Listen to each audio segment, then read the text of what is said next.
전하게 되어서 감사합니다.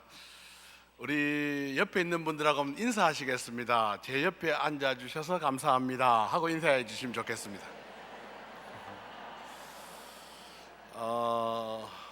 제가 왜 제 옆에 앉아주셔서 감사합니다 하는 말을 하게 됐는가 하면은, 언젠가 우리나라에 메르스라고 하는 전염병이 돌았는데요, 그 전염병이 최초에 발견된 장소 중에 하나가 부산에 있는 괴정동에서 발견이 됐습니다. 우리 교회가 있는 그 자리에서 발견이 됐어요.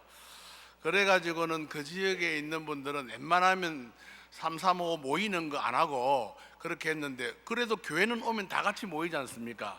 그런데 옆에 사람 메르스 안 걸린 줄 믿고 그냥 그렇게 앉아 있는 거예요. 기침이라도 걸러가면 불편할 텐데 그래도 앉아 있는 겁니다. 그래서 옆에 앉아 주는 거 굉장히 좋은 일이다. 그거 특별한 일이다. 그냥 일반적으로 그냥 자리에 있으니까 앉는다 정도가 아니고, 이렇게 그 옆에 앉아 있는 것 자체가 이거는 큰 사랑이고 축복이다, 이런 생각을 하게 돼 가지고 제 옆에 앉아 주셔서 감사합니다 하는 인사를 그때부터 했습니다. 그럼 여러분들도 옆에 앉아 있는 거 그거 보통 아니거든요. 그러니까 늘 감사하게 생각하시면 좋겠습니다. 오늘 저는 마태복음 28장 18절로부터 20절까지 말씀을 가지고 위대한 사명이라는 제목의 말씀을 드리도록 하겠습니다. 한국교회는 참 아주 특별한 축복을 받은 교회로서 세계에서 그 유래를 찾아볼 수 없을 만큼 놀라운 발전이나 또 급속한 성장이나 이런 것들을 가지고 있고, 그것이 우리에게 영적인 굉장히 중요한 자산이 되어 있습니다. 그 가운데 몇 가지 중요한 특징이 있는데요, 첫째는 우리 한국교회는요, 선교사가 우리나라에 들어오기 전에 우리는 이미 성경을 가지고 있었습니다. 아셨습니까, 여러분? 사실 선교사들도 놀랐을 것입니다. 그 당시에 선교사가 들어오시기 전에 우리가 흔히 아는 언더우드 선교사님, 목사님이 아마 최초로 우리나라에 들어오셨는 걸로 우리가 그래 알고 있는데, 그분이 들어오기 전에 우리나라에는 성경이 있었어요. 그 성경은 이수정이라고 하는 사람이 일본의 외교관으로 파송이 됐다가 그곳에서 쪽복음을 번역해서 가지고 들어왔습니다. 그래서 우리나라 사람들은 특별하게, 다른 나라는 웬만하면 선교사가 들어가서 10년, 20년 이후에 성경을 가지게 되는데, 우리는 신약 성경 쪽복음이긴 하지만 선교사가 들어오기 전에 말씀이 이 자리에 있었다 하는 사실로 우리가 좀 특별하다, 그렇게 생각해도 될 것 같고요.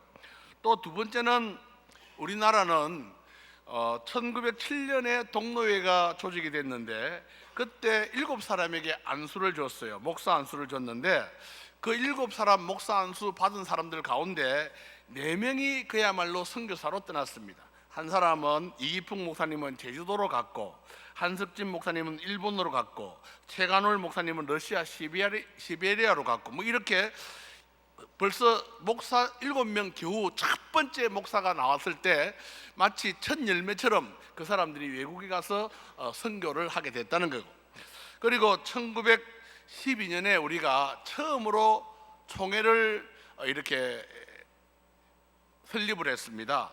그런데 그때 총회 설립 기념으로 우리는 뭐 했냐 하면은 중국의 산동성에 우리 선교사를 파송했습니다. 박태로, 김영훈, 사병순, 이 3사람을 선교사로 파송했습니다. 그리고 우리가 해방이 되고 참 가난한 나라였어요. 그리고 그나마 6.25로 아주 처절한 그런 때에, 아직 6.25의 그 포화의 그 냄새가 참 아직도 이렇게 사라지지 않는 그런 때, 1955년에 우리는 최찬영, 김순일 2사람을 태국으로 선교사로 보냈습니다. 그러니까 우리 한국교회는 어떻게 보면 선교와 함께 시작을 했고, 선교와 함께 여기 왔고, 선교와 함께 하나님의 은혜를 나타낸 교회인 줄로 믿습니다. 그런 의미로 우리는 굉장히 특별한 교회다, 한국교회는 특별한 은혜를 받은 교회다, 그렇게 스스로 자부해도 좋다 하는 말씀을 드리면서, 왜 우리가 선교를 해야 되느냐 하는 말씀을 그저 간단하게 말씀을 드리겠습니다. 제가 세 가지로 말씀드리려고 하는데, 첫 번째는 오늘 우리가 말씀을 읽은 대로 그러므로 너희는 가서 모든 민족을 제자로 삼아 아버지와 아들과 성령의 이름으로 세례를 베풀어라 하는 말씀을 하나님으로부터, 주님으로부터 직접 들었습니다. 이걸 더 그레이트 미션이라 그렇게 이야기합니다. 주님이 우리에게 유언적으로 주신 미션이라는 겁니다. 그래서 주님의 말씀에 따라서 우리는 순종하는 마음으로 그렇게 선교사를 파송하고 선교의 일을 감당해야 된다는 겁니다. 우리가 교회의 존재 이유가 뭡니까? 교회의 존재 이유는 주님의 말씀에 순종하는 것이 우리의 존재 이유이고, 그리고 그 존재로서의 제일 큰 가치인 줄로 믿습니다. 그러므로 우리는 그렇게 가는 거예요. 하나님께서 우리에게 가라고 명령하셨고 또 가야 된다고 말씀하셨고, 그래서 우리가 간다고 저는 생각합니다. 여러분, 사도 바울이 말이죠, 선교지를 그렇게 가고 싶어 가지고 땅끝까지 복음을 전하고 싶었습니다. 그런데 그가 당시에 생각해 볼 때는 아시아가 땅끝이라고 생각했는데, 그 땅끝인 아시아에 가려고 여러 번 노력을 했지만 하나님이 그 길을 막았습니다. 그런데 하나님께서 어느 날 꿈속에서 마게도니아 사람이 그들을 향해서 손짓을 했어요.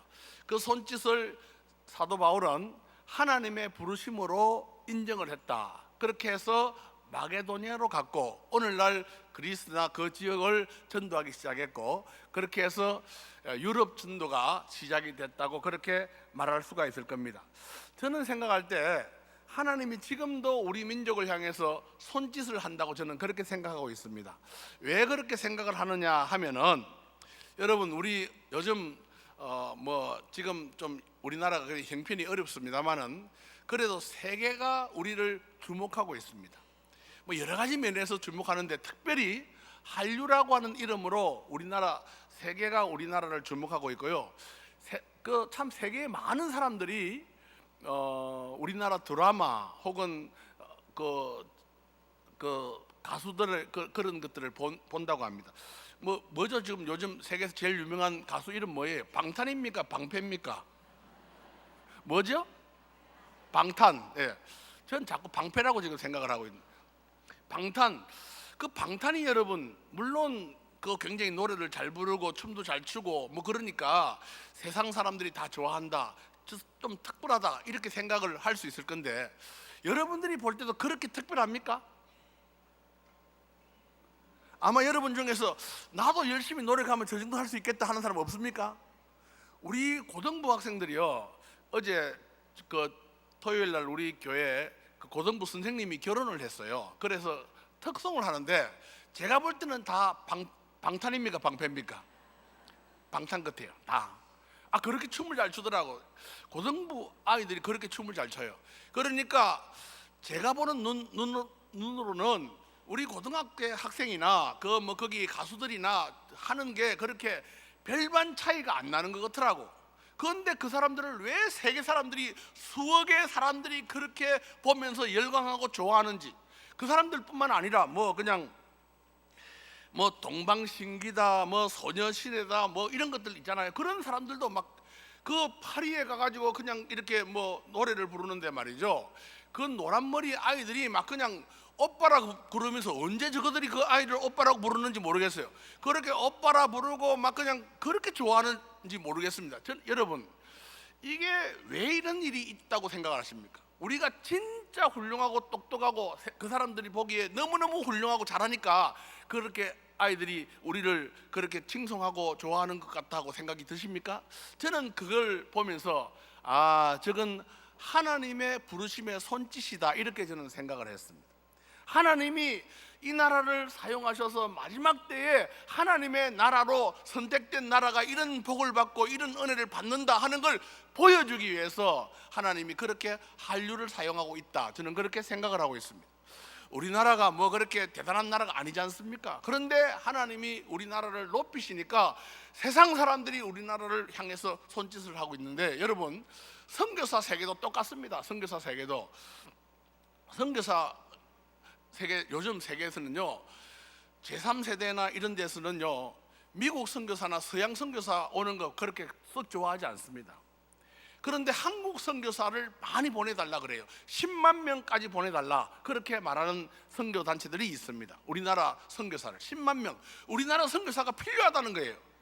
그렇게 손짓을 하고 있어요.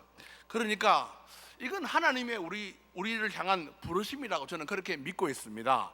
이 부르심에 순종하는 자만이 하나님의 은혜를 받고, 이 부르심에 순종하는 자만이 하나님의 복을 받는 줄로 믿습니다. 두 번째는 우리가 사실 이런 부르심에 순종해야 될 이유가 있습니다. 그게 뭐냐면 우리는 복음의 빚진 자입니다. 여러분, 우리나라가 복음이 들어오기 전에는 어떤 나라였습니까? 여러분, 하루에 지금 전 세계로 치면은 그저 하루에 몇백 명씩 굶어서 죽는다고 합니다. 그런데 우리나라도 복음이 들어오기 전까지는 하루에 그렇게 많은 사람들이 죽었습니다. 먹을 게 없어서, 살 수가 없어서 그렇게 죽었어요. 그런데 그 복음이 딱 들어온 이 한 100년 안팎의 요 기간 동안 하나님이 우리나라를 이렇게 만들어 주신 줄로 믿습니다. 왜 하나님이 이렇게 만들었을까? 하나님이 복음을 통해서 우리를 드러내시고 우리를 높이셔서 하나님이 선택한 자는 이런 복 받는다 하는 걸 세상에 알리시고 싶으셔서 그런 은혜를 주신 줄로 믿습니다. 그렇다면 우리는 복음의 빚진 자예요. 여러분, 사실 우리나라가 복음이 들어오기 전에는 정말 황폐하고 척박한 땅이었어요. 여러분 알다시피 우리나라는 그저 이 성경 하나도 말이죠, 그냥 들어오지 않았습니다. 이충건이라고 하는 사람이 성경을 가지고 온 사람을 죽였고, 그리고 그 성경 가지고 온 그 종이를 자기 집 벽에 벽지로 붙여갖고 그 사람이 예수를 믿고 그 집이 교회가 되기도 하고 그랬었습니다. 그런 건 모든 그 선교사가 들어와가지고 그렇게 우리에게 복음 전하려고 하고 그런 은혜를 베풀어 주었던 그런 사이에 우리가 이런 복을 받게 된 줄로 믿습니다. 여러분, 언더우드가 우리나라에 처음에 와서 한 기도문이 있어요. 언더우드의 기도문, 혹시 들어본 분도 계실 것이겠지만 제가 한번 잠깐 읽어보겠습니다. 주여, 지금은 아무것도 보이지 않습니다. 주님, 메마르고 가난한 땅, 나무 한 그루 시원하게 자라오르지 못하고 있는 이 땅에 저희들은 옮겨와 앉았습니다. 그 넓고 넓은 태평양을 어떻게 건너왔는지 그 사실이 기적입니다. 주께서 붙잡아 뚝 떨어뜨려 놓으신 듯한 이곳, 지금은 아무것도 보이지 않습니다. 보이는 것은 고집스럽게 얼룩진 어둠뿐입니다. 어둠과 가난과 인습에 묶여있는 조선 사람뿐입니다. 그들은 왜 묶여있는지도, 고통이라는 것도 모르고 있습니다. 고통을 고통인 줄 모르는 자에게 고통을 벗겨주겠다고 하면 의심부터 하고 화부터 냅니다. 조선 사람 남자들의 속셈이 보이질 않습니다. 이 나라 조정의 내심도 보이질 않습니다. 가마를 타고 다니는 여자들을 영영 볼 기회가 없으면 어쩌나 합니다. 조선의 마음이 보이지 않습니다. 그리고 저희가 해야 할 일이 보이지 않습니다. 그러나 주님 순종하겠습니다. 겸손하게 순종할 때 주께서 일을 하시고 그리고 그 일을 이루실 줄로 믿습니다. 지금은 우리가 황무지 위에 맨손으로 서 있는 것 같사오나, 저희들은 지금은 우리가 서양 귀신 양기자라고 손가락질 받고 있사오나, 저희들은 우리 영혼과 하나인 것을 깨닫고 하늘나라의 한 백성 한 자녀임을 알고 눈물로 기뻐할 날이 있음을 믿나이다. 지금은 예배드릴 예배당도 없고 학교도 없고 그저 경계와 의심과 멸시와 천대함이 가득한 곳이지만 이곳이 머지않아 은총의 땅이 되리라는 것을 믿습니다. 주여, 오직 제 믿음을 붙잡아 주소서 라는 기도문이, 지금 언더우드가 남긴 기도문이 남아 있습니다. 여러분, 우리는 정말 가난했습니다. 세상에서 끝에서 몇 번째로 가난했습니다. 그런데 하나님이 이렇게 우리를 이 자리까지 오게 하신 줄로 믿습니다. 이제 우리는 그 일에 빚진 자로서 그 일을 갚아야 될 줄로 믿습니다. 마지막으로 우리가 복음을 전해야 될 이유는 선교를 통해서만이 하나님의 역사를 볼 수가 있다는 겁니다. 다시 말하면 선교하는 교회는 하나님의 역사를 봅니다. 선교하는 교회는 반드시 하나님의 은혜를 경험합니다. 선교하는 개인은 하나님이 그를 축복하십니다. 선교하는 삶은 빛나는 삶이 되고 하나님이 함께 하시는 것을 경험할 수 있게 될 줄로 믿습니다. 여러분, 오늘 선교사님 여러분 아이들 4명 데리고 간다고 그러니까 마음이 안타깝죠? 굉장히 그러실 거예요. 우리가 보내는 사람으로서는 그런 마음 가져야 됩니다. 그러나 저는 그 선교사님이 가장 큰 복 받았다고 저는 그렇게 믿습니다. 이제 가장 척박하고 어려운 곳에 가서 그는 우리들보다 훨씬 더 실제적으로 사실적으로 하나님이 그와 함께 하시는 것을 경험하게 될 줄로 믿습니다. 하나님이 그를 지키시고 하나님이 어떻게 그를 붙드시고 하나님이 그에게 어떤 은혜를 주시는가 하는 것을 그가 생생하게 우리보다 더 실감나게 그는 느낄 수가 있게 될 줄로 믿습니다. 그러므로 그는 복받은 사람인 줄로 믿습니다. 여러분, 우리들도 할 수만 있으면 정말 그렇게 해야 될 것 같은 생각이 들 만큼 정말 귀한 일, 귀한 은혜 받으신 줄로 믿습니다. 제가 GM에서 우리 선교단체에서 부이사장을 했었습니다. 한 번은 그 부이사장 하면서 기도원에서 우리 이제 선교 사역을 하시는 여러분들하고 같이 이제 기도를 하고 같은 방에 있었어요. 마침 저하고 같이 있는 분이 익산에 있는 어느 목사님이었는데 제가 물어봤습니다. 목사님 교회는 선교사 몇 사람 파송했습니까? 하고 물었더니 5명을 파송했다는 거예요. 우리 교회가 2명을 파송했거든요. 저희 교회가 지금 한 출석 교인들이 뭐 그저 한 1000명 약간 못 미쳐서 이렇게 나오는데 우리 교회가 1000명 나오는 교회로서 2명 파송했는데 그러면은 5명 파송한 교회, 이 교회는 아마 한 우리 교회보다는 사이즈가 한 2배 정도는 크겠다 이런 생각을 했어요. 그래서 목사님 교회 교인들이 몇 명인데 5명 파송했습니까? 하고 물었더니 이분이 자기 교회 교인이 200명이라는 거예요. 200명인데 5명 선교사를 파송했다.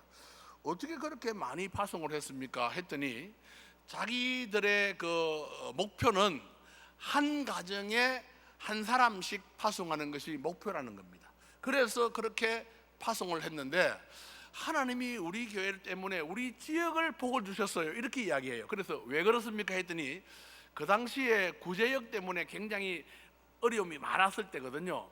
그런데 그 동네 사람들이 그렇게 말을 한대요. 우리 동네는 구제역이 절대 안 온다. 왜냐하면 저 교회가 선교를 열심히 하기 때문에 하나님이 지켜주신다. 이렇게 말을 한대요. 실제로 하나님이 그렇게 지켜주셨는데 자기 교회 어느 장로님이 돼지를 키우는데요. 그 구제역 오는 바람에 돼지 값이 너무너무 올라가지고 그야말로 그냥 큰 부를 얻게 됐다는 겁니다. 하루에 그 장로님이 가정이 아마 개인이 아마 선교사를 파송을 한 것 같아요. 그런데 하나님이 축복하셔가지고 하루에 돼지 새끼가 40마리씩 낳는다고 해요 그때. 그런데 하루에 40마리 낳으면 한 달이면 몇 마리입니까? 3, 40이 1200마리 아닙니까? 1200마리가 10달이면 몇 마리입니까? 12000마리예요 12000마리를 1년이면은 아마 15,000마리 정도 될 것 같은데 한 마리당 40만 원이었대요 그 당시에. 그러면 15,000 곱하기 40만 원 하면 얼마죠? 계산이 안 되죠 여러분. 너무 자관 그렇게 벌었. 그런데 여러분 이거는 그분이 하시는 말씀이 우리가 선교를 하니까 하나님 이런 복 주셨고 그 장로님이 선교에 앞장서서 개인으로 그렇게 선교사 한 사람 파송하니까 하나님 축복하셨습니다. 그 이야기를 그날 밤에 했습니다. 제가 그래서 한번 살펴봤어요. 우리나라 GMP하고 우리나라 선교사 숫자하고 너무 유사하게 가는 걸 제가 봤습니다. 여러분 우리나라 선교사 숫자가 5,000명이었을 때 우리나라 GMP가 얼마였겠습니까? 조금 전에 답을 말씀했잖아요. 선교사 5,000명이었을 때 GMP 얼마라고요? 5,000불. 우리나라 선교사 10,000명이었을 때 GMP 얼마겠습니까? 10,000불. 우리나라 선교사 20,000명일 때 GMP 얼마였겠습니까? 20,000불. 그렇습니다. 여러분 그런데 이게 이제 사실상 이렇게 될런지 모르겠습니다만은 우리 교단, 우리 한국 교회가 2050년에 선교사를 10만 명 파송하겠다 하는 어떤 그런 선교 단체끼리 모여가지고 그런 결의를 했어요. 2050년에 10만 명 파송하겠다. 그런데 그 당시에 정경련이 모여가지고 2050년에 우리나라 목표 GNP를 얼마로 잡은지 아십니까? 10만 불, 우리가 10만 명 파송하겠다 했으니까 GNP가 얼마였겠어요? 그래야 말이 맞잖아요. 지금 그 사람들이 그 서로 연결해서 의논한 것도 아니고 그냥 이 선교단체, 우리나라 선교단체가 다 모여가지고 2050년에 우리가 10만 명 파송하자. 지금은 여러분 우리나라가 몇 명 파송했을 것 같아요? 약 3만 명 정도. 3만 명 약간 안 됩니다. 그런데 지금 GNP 얼마입니까? 3만 불이에요. 약간 안 되니까 자꾸 내려가려고 할지도 모르겠습니다. 자꾸 채워야 돼요. 여러분들이 그 중에 하나 채운 거예요. 10만 명 우리가 파송하겠다 하니까 그 정경련에서 모여가지고 2050년에 우리나라 GNP를 10만 불로 잡았습니다. 여러분 이런 일들이 사실 이게 놀라운 일입니다. 저는 우리가 훌륭해서 잘나서 똑똑해서 유능해서 하나님이 이런 은혜 주시는 줄 생각하지 않습니다. 우리가 하나님 앞에 선교로 선택받은 사람이고 선교할 때 하나님이 주시는 복을 우리에게 보여주시는 줄로 믿습니다. 이제 우리가 세상 사람들 앞에 하나님 앞에 선택받은 민족이 얼마나 아름답고 또 그리고 그 선택받은 사람들이 어떤 삶을 살아야 되는지를 말해주고 그 말대로 하나님의 은혜가 임하는 저와 여러분 우리 교회 한국교회가 되기를 주의 이름으로 축원합니다. 기도하겠습니다.